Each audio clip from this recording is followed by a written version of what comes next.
Praise the Lord. കർത്താവിൻ്റെ വചനം കേൾക്കാനായി നമുക്ക് ദാഹത്തോടെ ഇരിക്കാം. പുതുമഴയത്ത് കിണറ്റിൽ വെള്ളം നിറയുന്നത് നമ്മൾ കണ്ടിട്ടുണ്ടല്ലോ.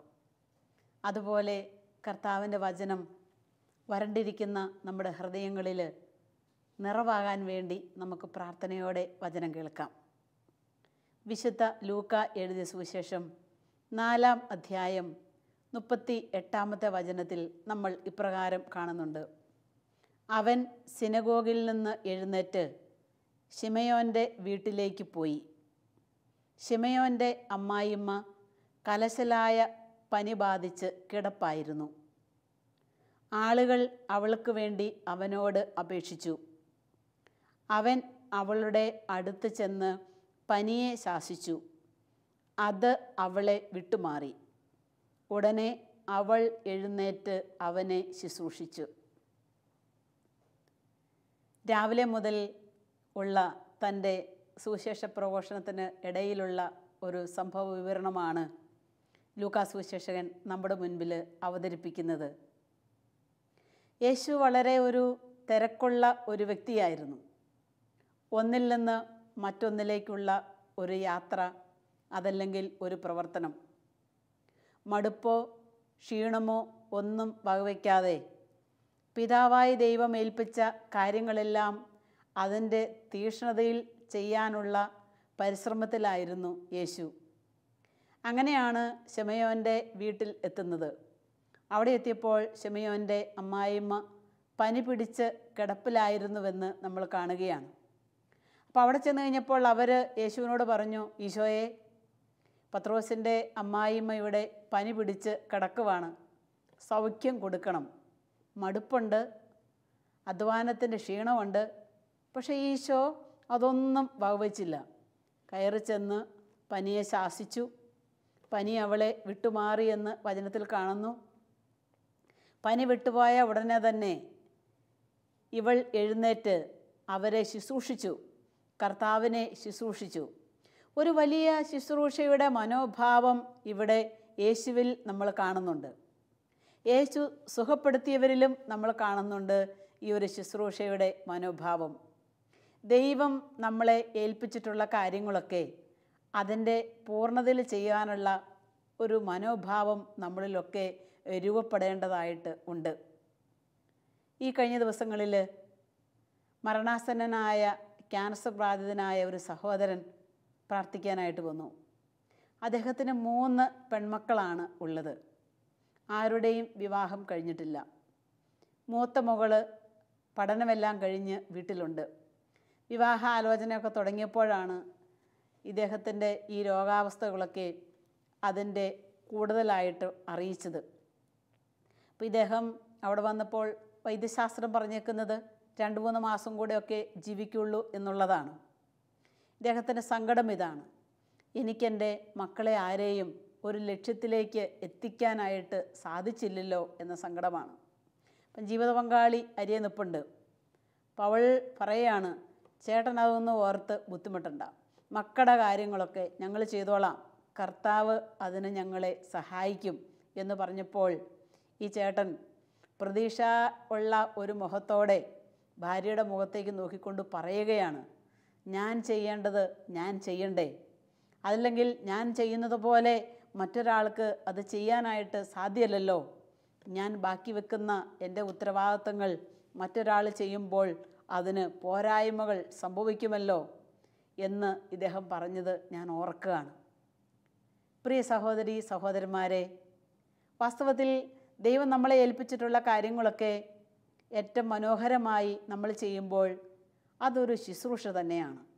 ഏത് ജോലിയും ആയിക്കൊള്ളട്ടെ, അടുക്കള മുതൽ അൾത്താര വരെ എന്ന് നമുക്ക് കൂട്ടാം. അതിനോടിടയിൽ വരുന്ന മുഴുവൻ കാര്യങ്ങളും ഉത്തരവാദിത്തങ്ങളും നമ്മളതിൻ്റെ പൂർണ്ണതയിൽ ചെയ്യുമ്പോൾ അതൊരു വലിയ ശുശ്രൂഷയാണ്.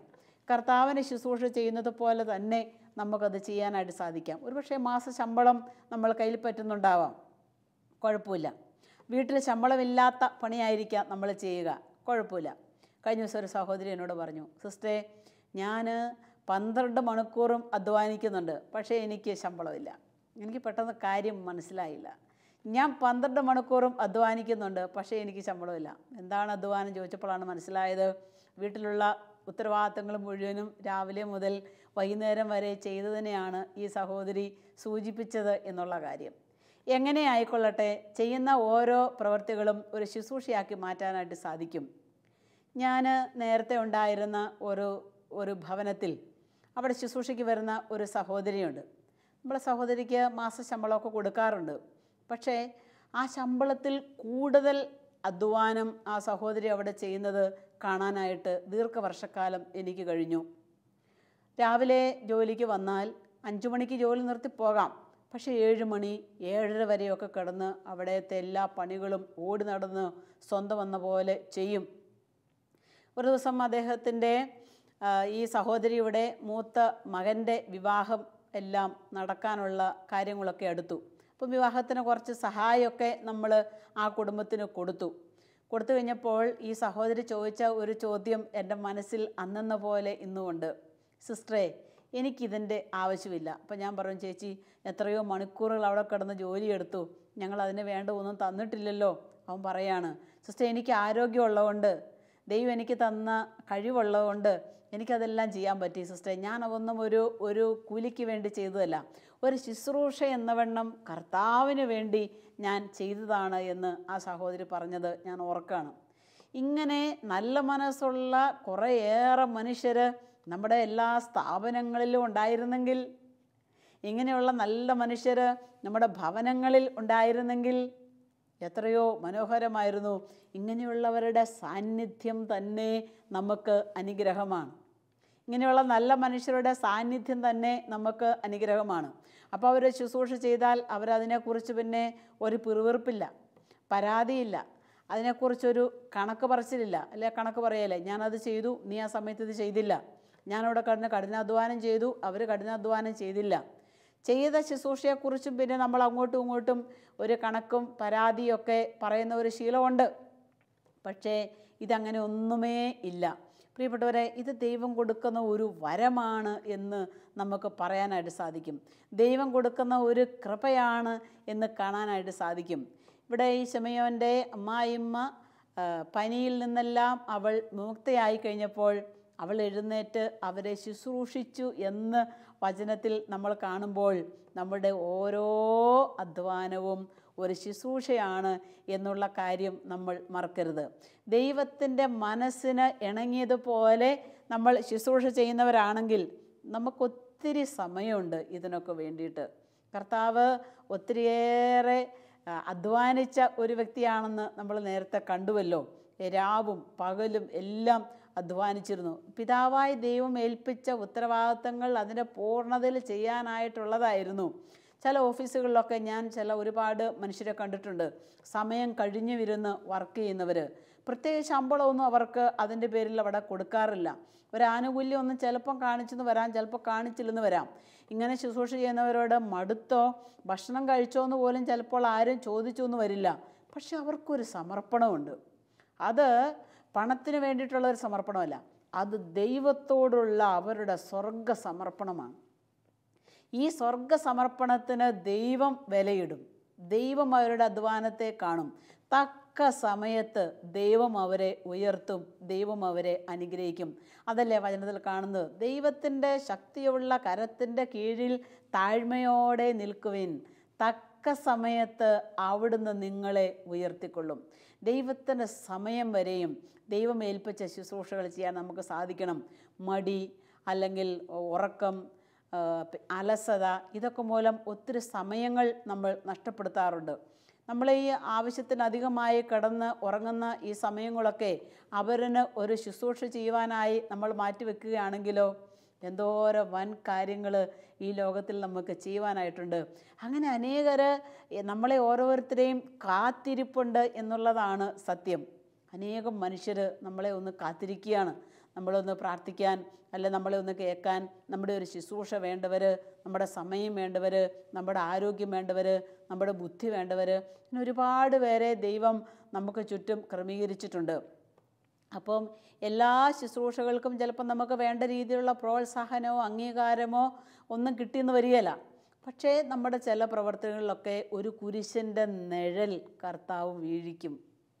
ഈ കുരിശിൻ്റെ നിഴലിലൂടെ നമ്മൾ നിന്ന് ശുശ്രൂഷ ചെയ്യുമ്പോഴാണ് അത് കൂടുതൽ ഫലദായകമാകുക. കുരിശില്ലാതെ കിരീടം ഇല്ലെന്ന് നമുക്കറിയാം. കുരിശിൻ്റെ നിഴൽ വീണ എല്ലാ ശുശ്രൂഷകളിലും കർത്താവിൻ്റെ കൈയൊപ്പ് ഉണ്ട് എന്നുള്ളതിൽ സംശയമൊന്നുമില്ല. Praise the Lord, praise the Lord. അതുകൊണ്ട് അടുക്കളയിലും ഓഫീസിലും മറ്റ് പണിശാലയിലും ഒക്കെ നമ്മൾ വർക്ക് ചെയ്യുമ്പോൾ നമുക്ക് ഓർക്കാം അതെല്ലാം ഒരു ശുശ്രൂഷയാണ് എന്നുള്ള കാര്യം.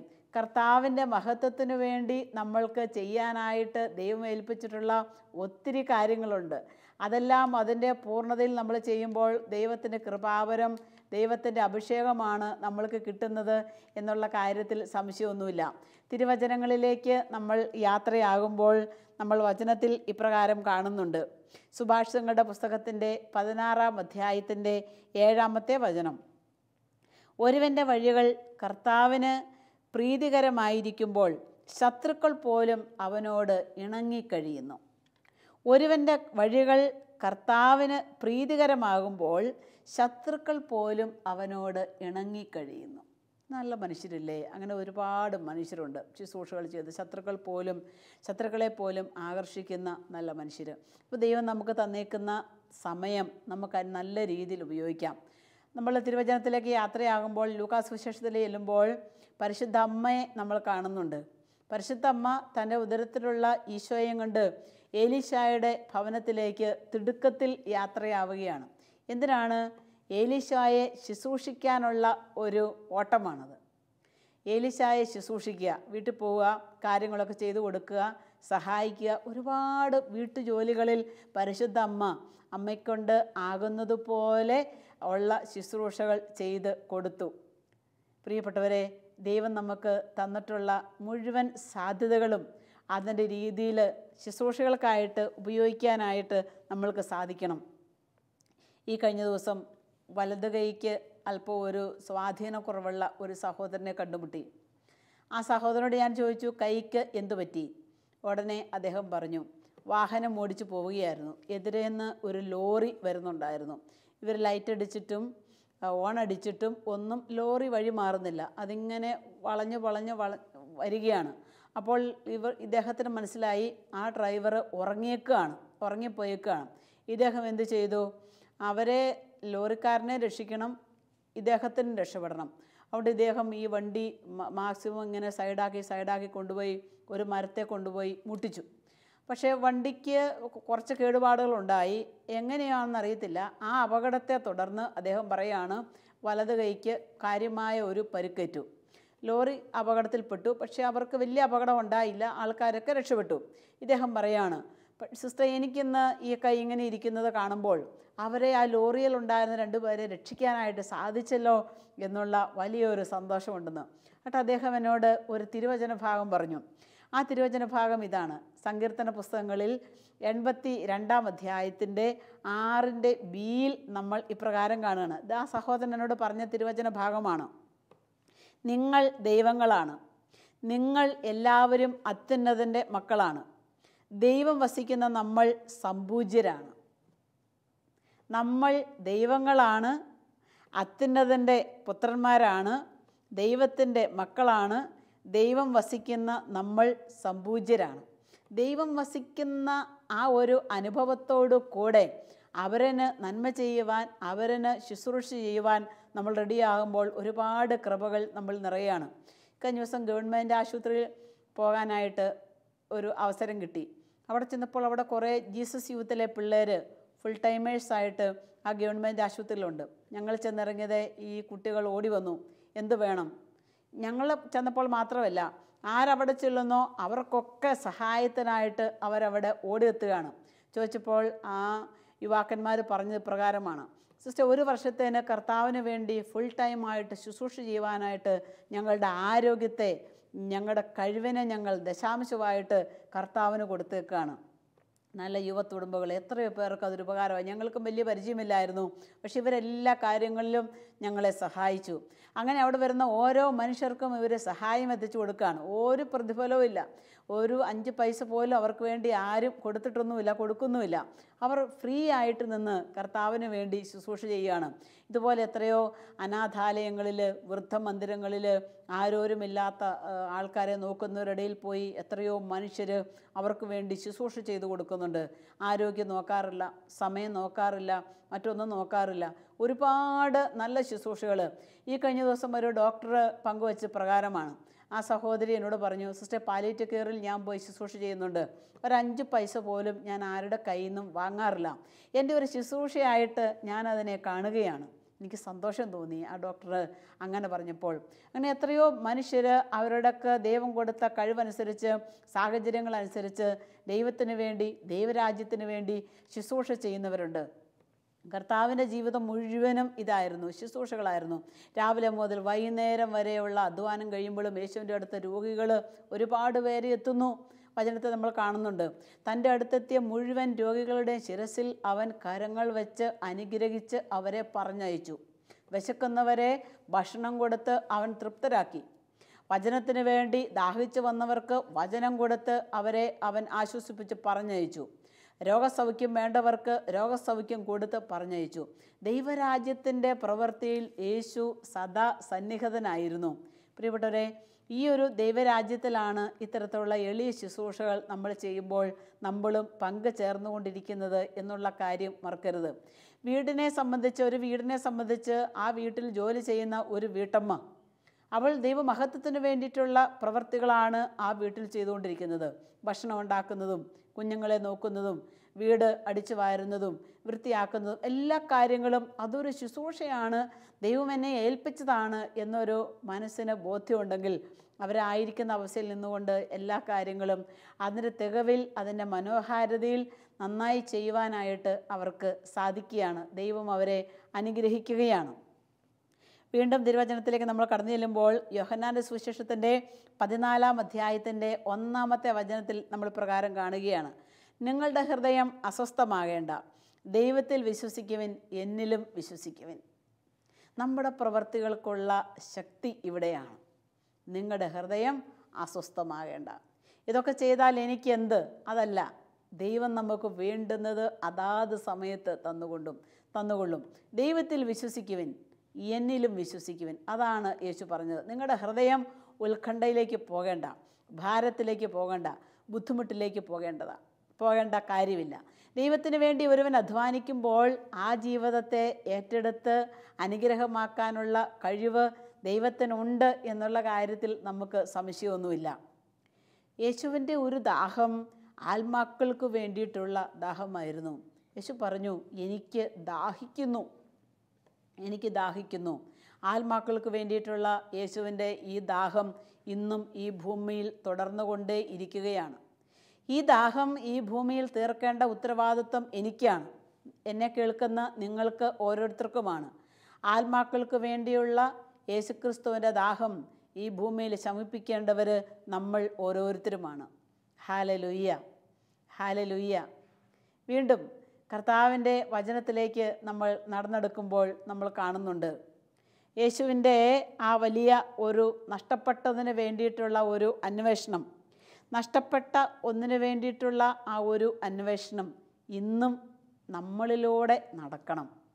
നഷ്ടപ്പെട്ടു പോയ അനേകരെ ദൈവരാജ്യത്തിന് വേണ്ടി കണ്ടെത്താനുള്ള ഒരു ശുശ്രൂഷയാണ് ദൈവം നമ്മളെ ഏൽപ്പിച്ചിരിക്കുന്നത്.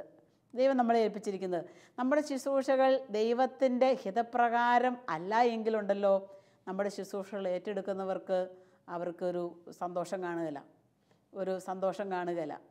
അവർക്ക് നമ്മുടെ ശുശ്രൂഷകൾ സ്വീകരിക്കാനുള്ള താല്പര്യവും കാണുകയില്ല.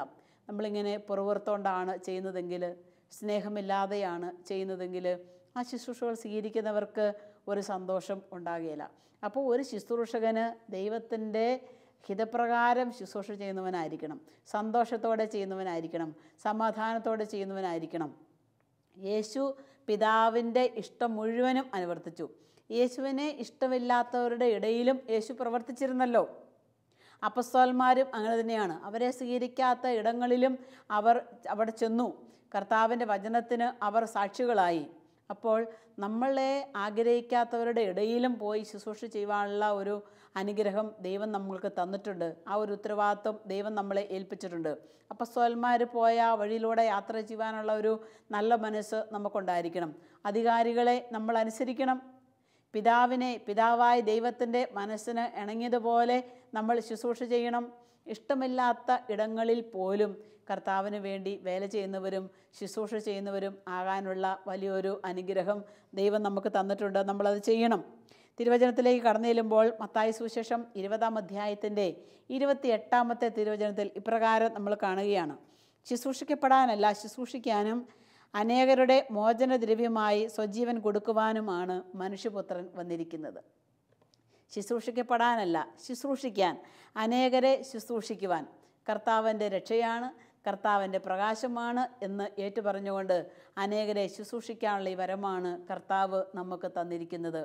നമുക്ക് കർത്താവിനോട് ഇപ്രകാരം പ്രാർത്ഥിക്കാം: വചനമായ ഈശോയെ, അവിടുന്ന് ദൈവരാജ്യത്തിൽ തൽപരനായിരുന്നു. പിതാവ് ഏൽപ്പിച്ചതെല്ലാം അവിടുന്ന് ചെയ്തു. ഈശോയെ, അങ്ങയെപ്പോലെ അവിടുന്ന് ഞങ്ങളെ ഓരോരുത്തരെയും ഏൽപ്പിച്ചിട്ടുള്ള ഉത്തരവാദിത്തങ്ങൾ ബാക്കി വെക്കാതെ ഞങ്ങളിലൂടെ തന്നെ ചെയ്യണമെന്ന് നീ ആഗ്രഹിക്കുന്നവയെല്ലാം ചെയ്യുവാനുള്ള നല്ല മനസ്സും ശക്തിയും അഭിഷേകവും ഞങ്ങൾക്ക് തരണമേ. തിരുവചനത്തിൽ ഞങ്ങൾ കണ്ടുമുട്ടിയ പത്രോസിൻ്റെ അമ്മായിമ്മയ്ക്ക് സൗഖ്യം കൊടുത്തതിന് ശേഷം അവൾ എഴുന്നേറ്റ് അവരെ ശുശ്രൂഷിച്ചുവെന്ന് ഞങ്ങൾ കാണുന്നുണ്ടല്ലോ. ഇപ്രകാരം ശുശ്രൂഷ ചെയ്യുവാനുള്ള നല്ല ഒരു മനസ്സും ശക്തിയും അഭിഷേകവും ഞങ്ങൾക്ക് എല്ലാവർക്കും തന്ന് ഞങ്ങളെ അനുഗ്രഹിക്കണമേ എന്ന് വചനമായ മിശിഹായെ അങ്ങയോട് ഞങ്ങൾ പ്രാർത്ഥിക്കുന്നു. ഇപ്പോഴും എപ്പോഴും എന്നേക്കും. ആമേൻ.